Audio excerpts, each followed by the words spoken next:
These are notes that I have for you on the Goddess of Liberty, the great being of light, whose presence is anchored in the Statue of Liberty. And since she will speak to us shortly, let us refresh our minds and hearts concerning who she is and what is our relationship to her. The Goddess of Liberty was embodied on earth in the Atlantean era. That's at least 11,500 years ago. At that time, she built the Temple of the Sun, where Manhattan Island now is. In the physical earth, she built that temple on Atlantis. With the sinking of Atlantis, the physical temple was destroyed. Today, the etheric counterpart remains on the etheric plane as the retreat of this cosmic being. There is no other reason why New York works than because the Goddess of Liberty is here and the Temple of the Sun is here. New York has been through many crises, fall and drop in the real estate market, crises of the past decades where the budget has run out, where the garbage hasn't been collected, where all kinds of things have happened, and somehow, miraculously, out of the blue, as they say, New York is resurrected again and again. Even with the most malignant factors of the mafia's presence here and everything else that goes on, New York keeps on making her comeback. On the central altar of the Goddess of Liberty's retreat is the threefold flame of liberty. This central focus is surrounded by 12 shrines dedicated to the 12 hierarchies of the sun.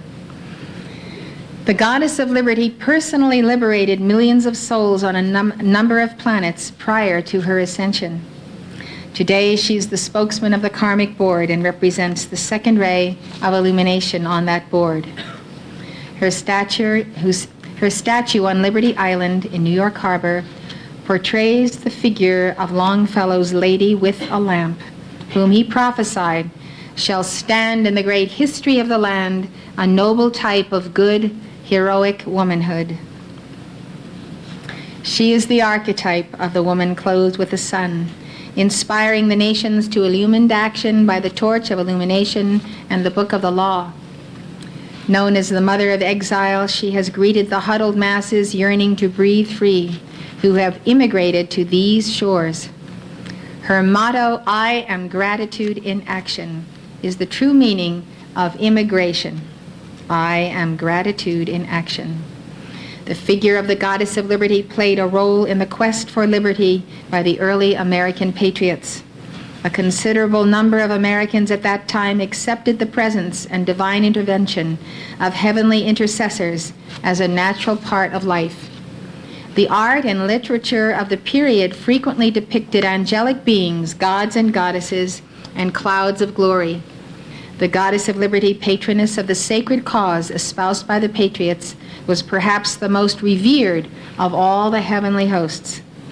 In 1775, Thomas Paine honored her in a ballad called Liberty Tree. During the long winter at Valley Forge, the Goddess of Liberty appeared to George Washington. She gave him a vision of 3 trials that America would face. The first was the Revolutionary War, the second, the American Civil War, and the third, a world conflict. In July 1986, 4 days of festivities marked the 100th anniversary of the dedication of the Statue of Liberty in New York Harbor. Presiding at the relighting ceremony of the statue on July 3rd, President Reagan proclaimed, "We are the keepers of the flame of liberty. We hold it high tonight for the world to see." On July 4th, millions around the globe witnessed the largest fireworks extravaganza in U.S. history as America celebrated Lady Liberty's presence in our land. As part of the celebration, Chief Justice Warren Burger administered the oath of citizenship to over 15,000 new citizens gathered at various sites across the nation. The next day, July 5th, 1986, the Goddess of Liberty gave this teaching on American citizenship. Those who become Americans do so by the initiation of the Goddess of Liberty, whose office I hold.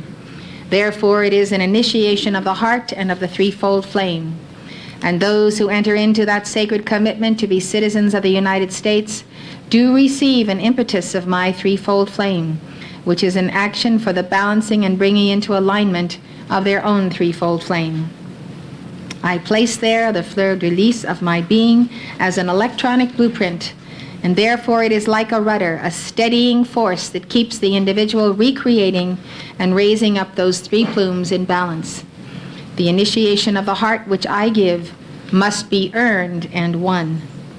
As I give the etheric blueprint, so from the day of citizenship onward, there must be a proving, there must be a working, there must be a knowledge of the word.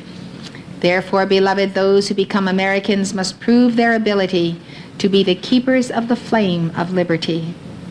Thus understand how it is that the President of the United States did affirm for all people of this nation the vow of those who take their initiation with me. We are the keepers of the flame of liberty. The liberty flame is the threefold flame. The terms are synonymous. The Goddess of Liberty therefore places great emphasis on the threefold flame. On July 5, 1989, the Goddess of Liberty instructed us on balancing the threefold flame. She said, "Let the threefold flame command your attention each Friday night at your services from now on. Pursue the balancing of the flame in your heart, beloved. Call to your Holy Christ self to superimpose its perfectly balanced threefold flame over your heart. For I come, and I would come each Friday to initiate you through the threefold flame. But you must have the flame balanced if you would receive my initiations." The balancing, of course, is of the will of God, the wisdom of God, and the love of God.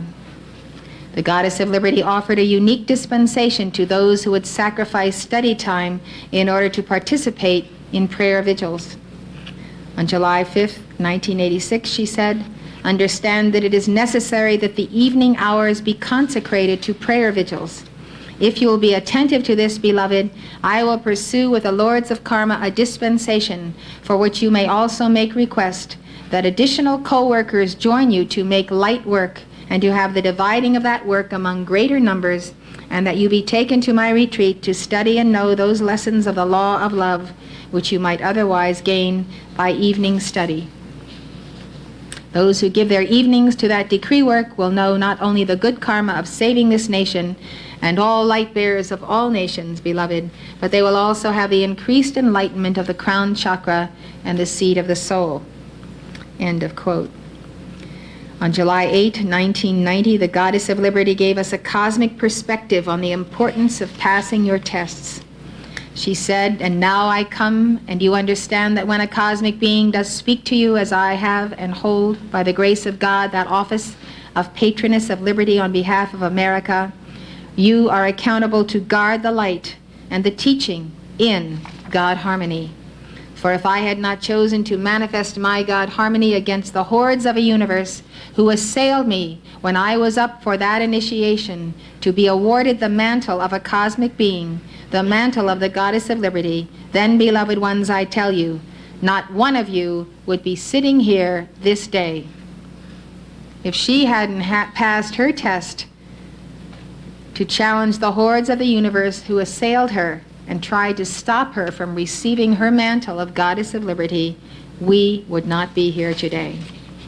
She continues, "I had to fight that fight in the aloneness of my own God-free being, to prove that I could wear the mantle of a cosmic momentum of liberty and keep that flame for the earth and hold it intact and not allow it to be trampled upon, and therefore not give so much as an extra drop of it to any of those among the sons and daughters of liberty who could not bear it. If I had not passed my test, beloved, Saint Germain could not have been sponsored by the Karmic Board to sponsor America and bring forth the flame of freedom to found the Aquarian Age. What high hopes are in the hearts of all the ascended masters. Yes, I tell you, this would not have come to pass had I not passed my test. There was a day and date in cosmic history when I and I alone must pass this test. There was no other candidate. And I knew, for I had been told by my sponsors, that upon my victory, should depend what dispensation should come to planet Earth. Blessed ones, do not wait until the test of your becoming a cosmic being is upon you to decide to get disciplined about this subject. For the day may never come unless you begin today to pass all your tests and determine that you are able to hold on to the light where you are, for the office of keeper of the flame and Chela of the will of God that you hold, and to be a being of non-compromise with a human consciousness. I want you to know that your human consciousness and everybody's consciousness is a spoiled brat. It wants to be indulged all the time. It wants to be entertained all the time. It wants to never concentrate on the deep things of God. It doesn't want to meditate. It doesn't want to eliminate the dweller on the threshold. So you watch out for that human consciousness that dominates your mind and makes you get into energies, thoughts, feelings, problems, and so forth that are simply totally unnecessary. I would like you to think of yourself as that key individual that you hold in your causal body and in your life stream of victory, that when you have that victory, others will be able to rise because you had the victory and did not admit defeat. It is so very important that you make up your mind to be victorious in your life.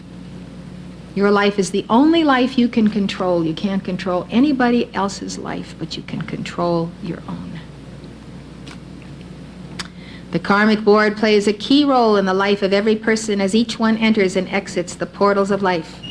November 22, 1975, the Goddess of Liberty fulfilled a promise she had made to souls before they were born. She said, "I have stood before each and every one of you as you have passed before the lords of karma prior to taking incarnation in this life. Now I am activating the memory in your soul of this experience of speaking with me. Look into the face with your inner eye, my own face, and that face focused in the Statue of Liberty. Recall now this gaze of the one who represented the Divine Mother to you. Recall the admonishment of your soul and your vow made to me in person to go forth, to carry the torch of liberty and to give rebirth to the Christ flame and the Christ consciousness. You are here in America, some by birth and some by the destiny of your karma. You find yourself in this place in time and space because I made a commitment to you in the hour of your birth that you would come to know the teachings of the ascended masters, that you would meet those life streams who could impart to you the knowledge of the law and the knowledge of your vow to serve the great law. I promised that you would meet my representative of the Mother Flame. Why did I make this promise? Because each and every one of you who is seated here tonight expressed the concern to me as the representative of the Mother Flame that you would forget the knowledge of the sacred fire, the law of your karma, and your promise to keep the flame of life. And you implored me to promise you that you would have the opportunity to know the law. Therefore I have fulfilled this night my vow to many of you.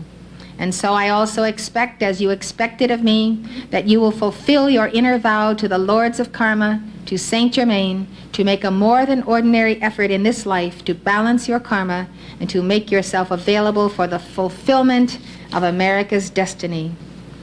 At the conclusion of her dictation on August 10, 1985 at the Royal Teton Ranch, the Goddess of Liberty gave a special dispensation for all keepers of the flame of liberty. She declared, "In the joy of Linello's heart, I take my leave, but I leave my torch with the Mother for you.